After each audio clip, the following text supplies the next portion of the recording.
এর বাম দিকে রয়েছে, এখানে আমরা ডান দিকে নিয়ে আসবো, প্লাস করে দেব। এবং এই যে এই জায়গায় আমাদের এখানে একটা এক্স, এখানে একটা এক্স, অর্থাৎ দুইটা এক্স, দুইটা এক্স যেহেতু একটা এক্স আমাদের এখানে কমন, এই যে এখানে আমাদের কি হবে, কমন হবে। তো কমন হওয়ার পরে আর বাকি আমাদের কি থাকে হলো এক্স বাদ গেলে আর থাকে এ প্লাস বি। তাহলে এ প্লাস বি ইকুয়াল এ প্লাস এক্স ইন্টু এ প্লাস বি ইকুয়াল আমাদের ওই দিকে থাকে 6ab। তো আমরা 6ab এটা আমরা দেখলাম, এবং এক্সটা আমাদের এক্সের সাথে এ প্লাস বি এর সম্পর্ক হচ্ছে গুণের, অর্থাৎ এটা স্থানান্তরিত হলে এ প্লাস বিটা যখন স্থানান্তরিত হবে তখন এটা হয়ে যাবে বাঘের। তো এটা বাঘের হবে, খেয়াল করো। এখন এটা বাঘের হলো, এ প্লাস বিটা বাঘের হয়ে গেল, গুণের জায়গায় বাঘের হলো, এবং আমরা এখানে এক্সট্রা বের করেছি। এখন এই যে এই পুরো অংশটা এটাকে 3a আমরা ভাগ করব, যে কারণে এক্সের নিচে 3a হচ্ছে, এবং এখানে কিন্তু আমরা 3a দেখছি না। কেন দেখছি না?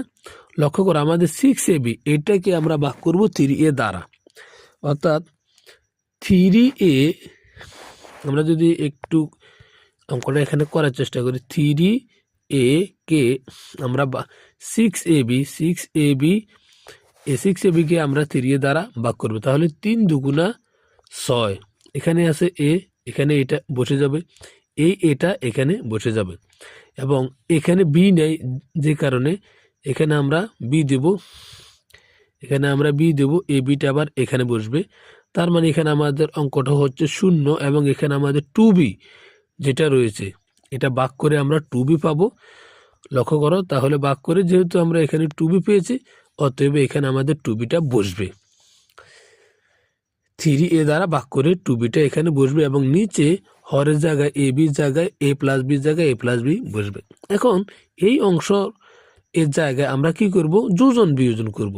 খেয়াল করো, এখানে যোজন কি হবে, উপরেরটা হবে এক্স, এক্সটা আমরা লিখলাম, এবং এরপর হলো 3b, এইটা আমরা যোগ দিয়ে লিখলাম কারণ এটা যোজন, এবং নিচে করব আমরা বিয়োজন। তাহলে উপরে হলো এক্স, এই এক্সটা আমরা লিখলাম, এরপরে দিলাম বিয়োগ, কেন বিয়োগ, কারণ বিয়োজন করছি, এরপরে হর হচ্ছে 3a লিখলাম। ঠিক তেমনিভাবে এটাকে আমরা যোজন বিয়োজন করব। প্রথমে লিখব 2bটা লিখছি, লেখার পরে এরপরে হলো এ প্লাস বিটা লিখছি, কারণ আমরা এটা যোজন করেছি, এ কারণে আমরা এখানে যোগ দিয়েছি। নিচে করব আমরা বিয়োজন, খেয়াল করো, এরপরে